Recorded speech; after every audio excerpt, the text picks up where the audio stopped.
Good afternoon, everyone, and welcome. This is Twist Gaming, where you get to play board games with us. We're coming to you from Gen Con 2018, bringing you all the board game coverage all week long. And as usual, I'm your host, Matt, and I'm joined here with Chris from Calliope Games. How you doing today, Chris? I am fantastic. How are you? I am tired, but good. Okay. It's Gen Con, so tired is to be expected. Yes, that's standard. And I got to say, you guys have a great booth set up here. You got a nice location, and I see a ton of people. How's the convention going for you? Oh, we could not be happier. We've got people trying all the different games. We're really happy to show off all the new stuff like the Maskey Caper and all of the games that have been coming out lately. And we're giving away rubber duckies with every demo. So we are quacking up over here at Calliope Games. So, Chris, let's just jump into it now. What have you got to show off to us today?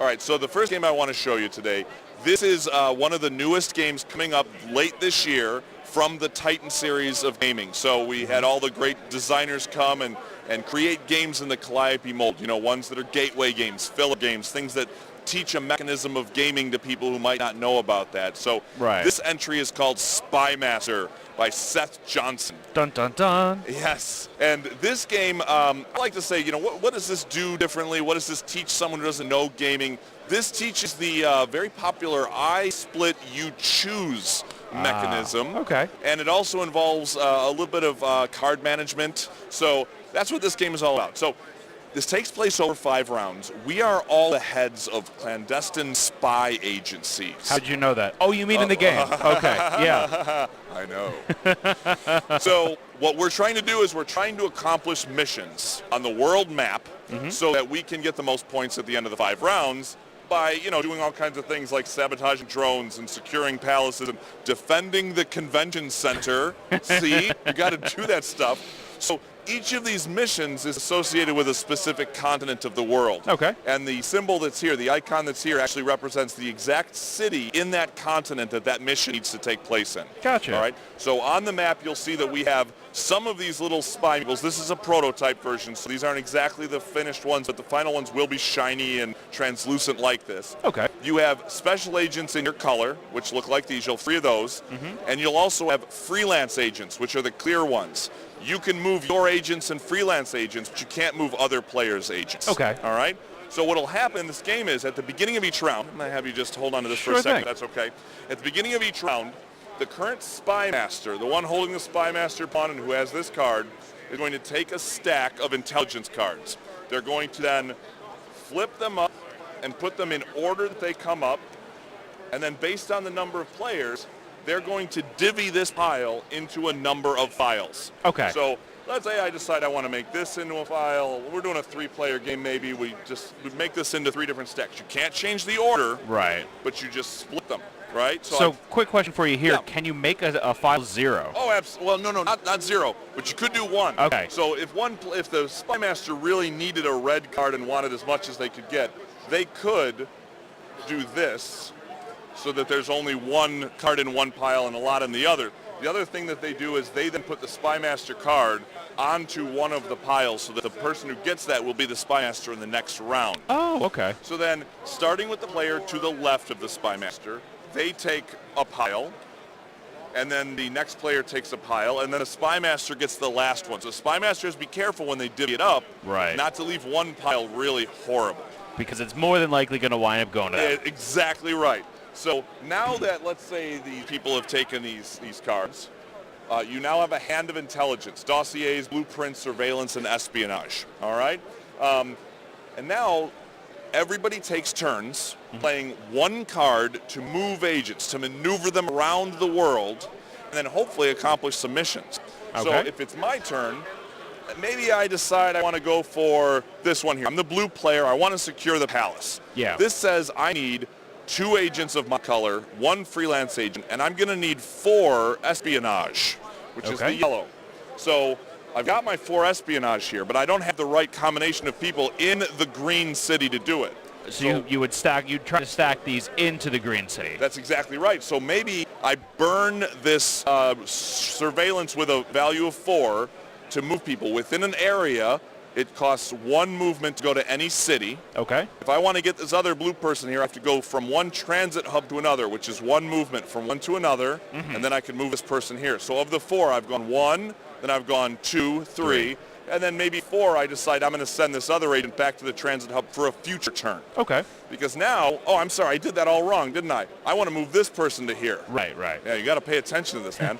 So I moved this person here, and now I've got 2 of my agents and 1 freelance right here. And now I can spend this 4 espionage to accomplish this mission. Okay. So I burn that. I now have 12 points. I take this. The next mission card for this area flips up, and now it's a new one in a different place with a different combination here. Very good. So I've just taken a turn. It goes to the next player. They do the same thing. They can play 1 card for movement and then hopefully accomplish missions. Sometimes you won't accomplish a mission on a turn. You'll instead set yourself up, and then when the turn gets back to you, you can complete your movement and accomplish a mission. Gotcha. And sometimes you may want to pass because the game state may be such that the cards you have, you really can't get anything at this moment. So when it comes to you, say, I'm going to pass right now. As long as you take a turn or someone else at the table takes a turn before it gets back to me, it'll come back. The game state may have changed. Remember, we just got a new mission here. Right. Maybe somebody else changed out this one. Maybe they moved the freelance. When it comes back to me, I went, the door now has I can opened use up my for card. you. Yes, I reactivate and I choose to take a turn. So are you able to discard multiple cards for the movement in one turn, or it's only once? That's only 1 per turn. Okay. But you can combine cards to accomplish a mission and get the intelligence. So let's say I had 2 black cards with a value of 2. I could combine those in the mission to fulfill that 4 that I needed. Gotcha. But for movement, it's only ever 1 card per turn. Okay.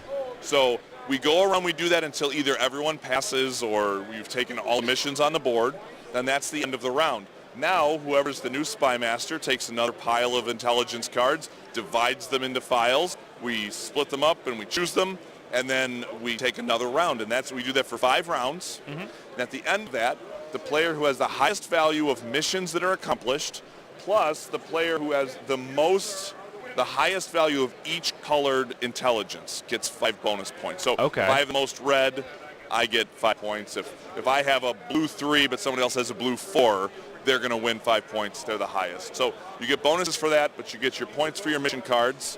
And then whoever has the highest is the Spy Master and wins the game.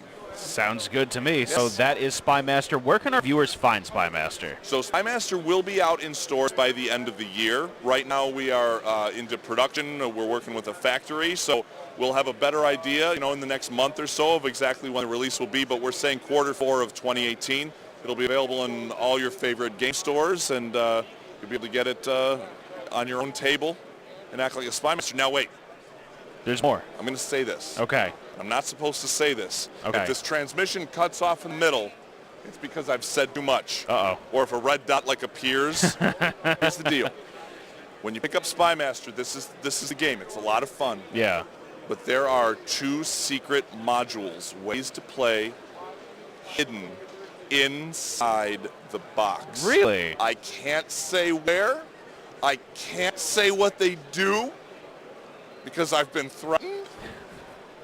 But they exist in here, and when you get the game, if you think inside the box, you may find some extra ways to play. Very cool. And again, that was redacted. I've said too much. I don't know what you're talking about. I didn't hear anything. Okay, good. Yes, good. Good. All off the record, right? This isn't filming. No, not at all. So, yeah, Spy Master, Seth Johnson, due out late 2018. Should retail right around $30, and we're really excited about this one. Fantastic. Thank you so much, Chris. Now, I know there's a few other games that you wanted to talk about while I got you here today. Oh, yeah. If you're okay with me, just shooting this off the table and getting something else on here, I'd love to show you something. Sounds good. Let's do it. All right, cool. So what I'm going to do is I'm just going to take this and put it aside. This also shows you how easy Spy Master is to clean up here. I need an assistant. I need a personal assistant, a gaming assistant. There we go. Thank you, Nameless Assistant. So there's some constants in life, Death and taxes. Death and taxes, but the other one is that everyone loves a parade. Right? Come on, the pageantry, the joy, the happiness. Everyone loves a parade.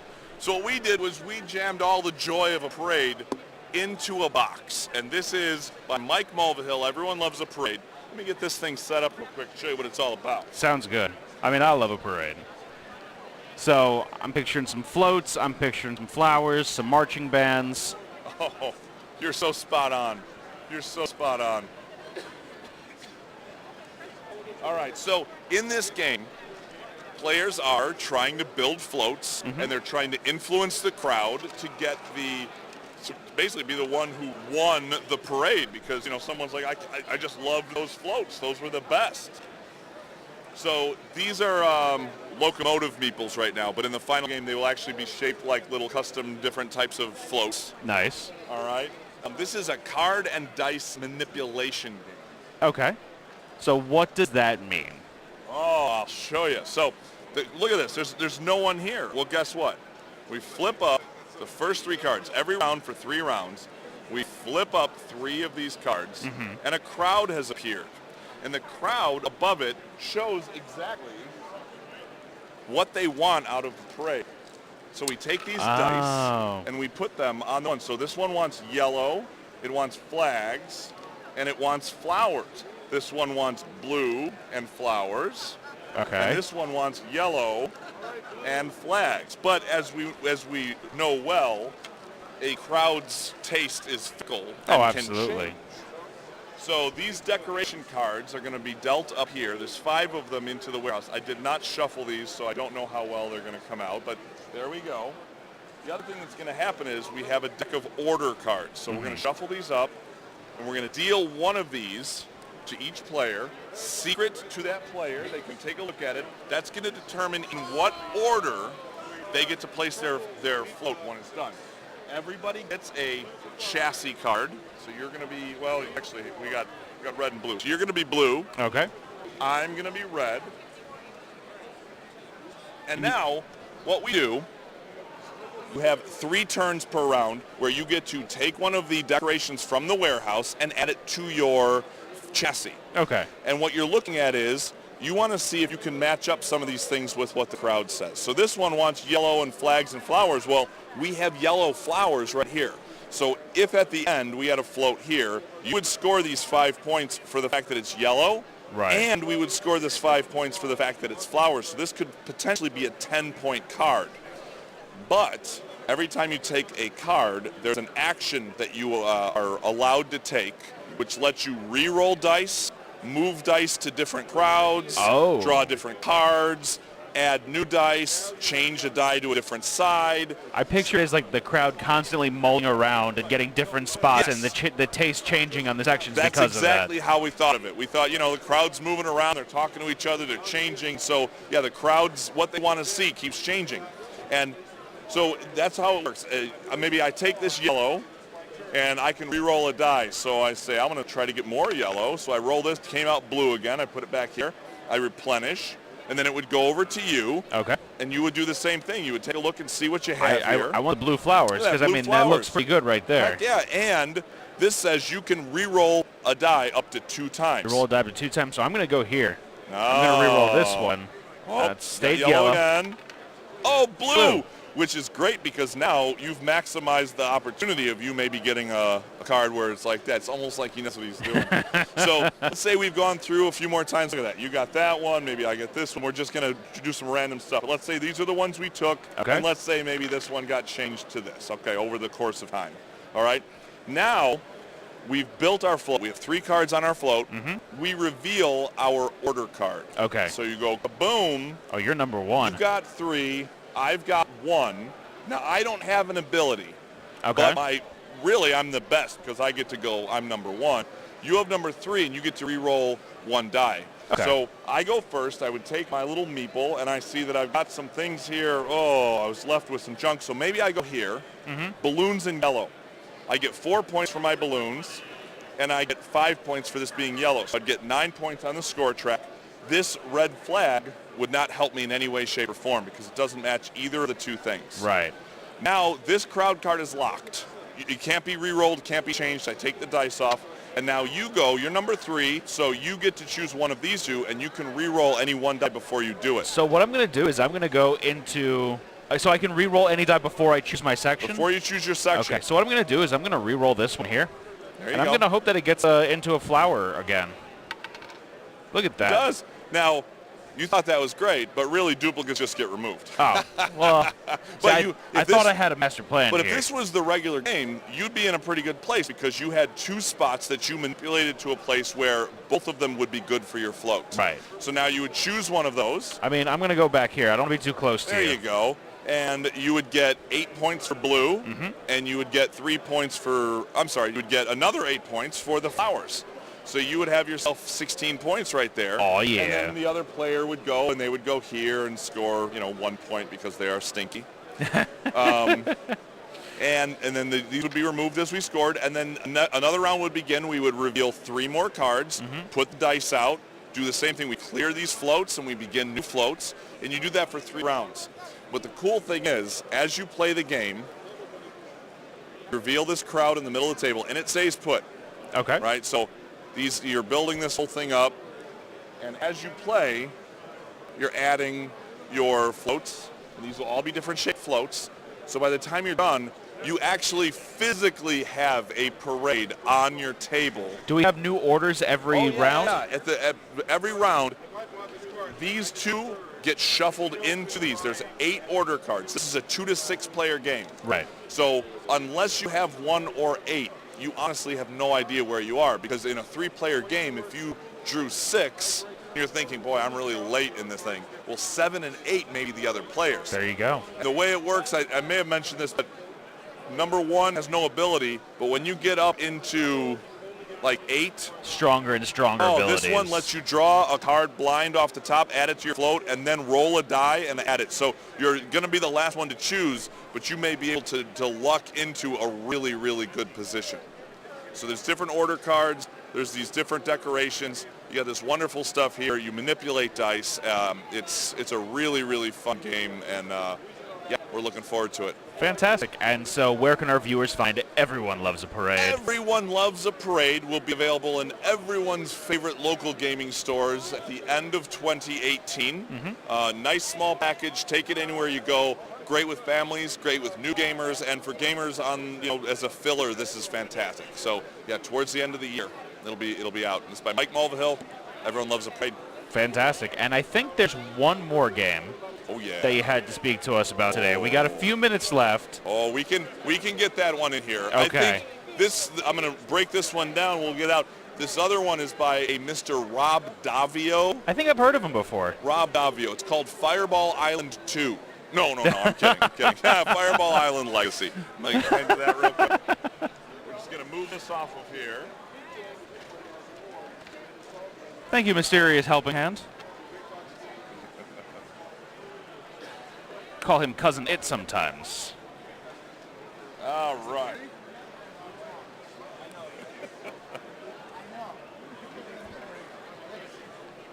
Ship Shape. By Rob Davio. Okay. Another of our Titan Series games, late 2018. Very excited about this. This is like nothing I've ever seen before. It's mind-boggling. How My mind so? is boggled currently. How is it boggled? So in this game, we are captains of mighty vessels in the 1700s, sailing, making voyages across the sea, and we are trying to load the holds of our ship with the most valuable assortment of gold, cannons, and contraband. I mean, a little bit. Well, come on, who said the king made cinnamon contraband? Come on, silk? Come on, whatever it is. I like my cinnamon rolls. I can't deal with that. So we each start with a hold. All Okay. right? So everyone gets a hold. Your hold is a little bit filthy. There's some rats in my hold. Some rats in the hold. It's not looking good. If this ship arrived in port, you would not make any money. Okay, you might even lose some money. Yeah. So what we're going to do is we're going to have a stack of crates. All right. There's three crates in the stack per player because we're going to get 3 each, and we're going to stack them up in a kind of a Tetris-y, puzzly way to cover up these spots and try to get the most stuff we can get. Now, each of these tiles is cut out differently, and has different values for gold, cannons, and contraband. The numbers always add up to 8. I like that the contraband is purple. Yes, we did that specifically. We actually changed that earlier today, just for this meeting. Oh, that's fantastic. Yeah, we Thank really you so care much. about Twist. So gold, when you score it, you get full value, but it's only what's visible when you look down into your hold. So remember, you're going to get 3 of these, and only what's visible will you score. So you want to make sure that you have lots of gold because you get to full value. Right. For cannons, whoever has the least, oh, no one respects that. They get nothing. Everybody else gets their value minus the lowest. You're sunk. That's oh. And then contraband, whoever has the highest gets busted, and it gets confiscated. And while the officials are confiscating the most, everybody else gets their full amount. So you want a lot of contraband, but not the most You want contraband. a comfortable second place contraband. I like it. So what's going to happen here is everybody. We didn't do purple cards. Oh no. Someone call the lawyers. Everyone is going to get a deck of 10 crew cards. All right, and these crew cards, if you take a look at them, they are all the same, 1 through 10, and they have different members of the crew. Pretty little people that you would not want to meet in a dark alley. Absolutely. Some gruff individuals here. And what we will do is we will take a look at what's on the stack, and you can kind of do some figuring puzzle-wise. Everything adds up to 8 every level. So we know that down here I see a 4 of gold, so maybe I see, I don't know what the other things are going to be. So probably not so much cannons, not so much contraband in that one. Right. So what we do is we each bid a card face down at the same time. Okay. And then when we reveal, you go from highest to lowest. So I had that highest, so I take this one. I can flip it, I can rotate it. And okay, so I was going to ask, orientation is any doesn't which matter way with you that. want. You own this crate, and I can put it here, and I'm going to cover 2 of my rats that are causing me to not get points. So I'm going to cover those right there. Okay. And then you are in second place, so you get this one right in the middle, which doesn't cover any of your rats. That's horrible for me. And then this person, and I will actually say, in a 2-player game, you have a dummy AI player, which we call Captain Stance, or Captain Happenstance. He will blind bid off the top of his shuffled up deck, and whatever he gets, he just gets in the orientation it comes off. So boom, he didn't cover any rats either. I mean, he didn't do it worse than I did. So then these go off the side, and then you can look at your cards and you pick another one. You have your full hand. Once you're down to 1 card in hand, you'll get all of your crew cards back. But we take a look in here, and we say, what's going on here? And, up. So maybe I look down, and I think I don't want anything on top. So maybe I go like this, and we bid, and he does this. Now we have a tie. So in this case, he's going to get the top, which means he's going to take this. If you tie, you discard your ones, and then you rebid. Oh. So I'm going to do this card right here. Oh, there you go. So you take this one. Okay. And I get this one. Oh, man. And now I'm going to cover my rat. Yay! All right, we throw this in our discard pile, and now this is the last round. So we're going to do one last time. All right, so I'm looking down in there. I like what I see. Maybe I want to get something in the middle. We go 1, 2, I think 3, I'm ready. Shape.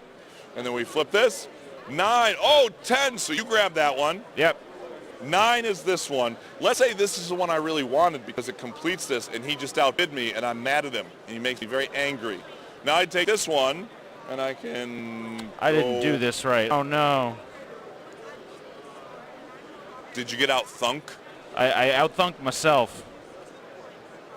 Okay, So now I'm okay with that. We've got our 3 crates. It's the end of the round. It's time to score. So in this case, you would get 5 for gold, but then you're losing 2 for rats, so you're getting 3. This person here has 1 minus the 1 for the rat. 0. And I got 6, so I'm feeling pretty good about that. Oh, man. Now we look at cannons. I've got 6. I have 7. And he's got 10. Oh, geez. So I'm the lowest. Yeah. You would get 1 because it's a 7 minus the lowest. You'd get 1, and he would get 4. Okay. Because it's the 10 minus the 4. And then contraband. He's got 11 points of contraband. 7. 7 and 8. Oh. So I would get 8. You would get 7. He would nothing because he's the highest. Okay. Now we would clear off our holds, and then we go to the next round. And in the next round, when we get new hold cards, whoever has the most coins gets the most difficult. 1 through 6 gets the most difficult hold, which will have more rats and more of a challenge to help balance that out. Very cool. So you do 3 voyages or 3 rounds, and at the end of that, whoever has the most coins wins. If you manage to fill up your entire hold with these crates, so there's no rats showing, and it's all good stuff in there, you get an 8 gold bonus for having a full ship. Very cool. Yeah, so it's a puzzly little game. There's a lot of social stuff. You know, you're all yelling at each other because, you played the same card I did. I wanted that so bad. And the best thing is, if 2 people tie at a high card because they wanted something high, somebody else went in with a low card because they're like, okay, I'm going to safely come in with a 1. When those people tie high and they're like, no, the person on the bottom also goes, no, because now they're going to get the one on top because they didn't tie. Oh. So those moments are like, I can't believe it. So you got to be really careful when you play your 1s and 2s and when you come out real, full strength. Absolutely. That looks really fun. So when is Shipshape coming out? So Shipshape will be out at the end of 2018. Okay. We're going into production very shortly, and we expect to have it by the end of the year. So it'll be available at every friendly local game store, and gamers and non-gamers alike should be able to enjoy it. Fantastic. Chris, where can our viewers go to get more information about Shipshape and all the other games coming out from Calliope? Well, you can always go to calliopegames.com. We have a blog there, and we put up information, news, all kinds of recipes and things. Not really. We're also on Twitter at Calliope Games, and we're on Facebook as well. You can go to Pinterest, and you can pin pictures of pretty things. And rats, pirates. Legitimate sailors. Those are some good places to find us. Fantastic. Chris, thank you so much for joining us today. Thank you for appreciate coming by. it. I'm really happy that you were able to join us here at the booth. Absolutely. And thank all of you for watching at home. Stay tuned for more coverage throughout Gen Con 2018. Signing off for now, though, I'm your host, Matt. Have a good one, everyone.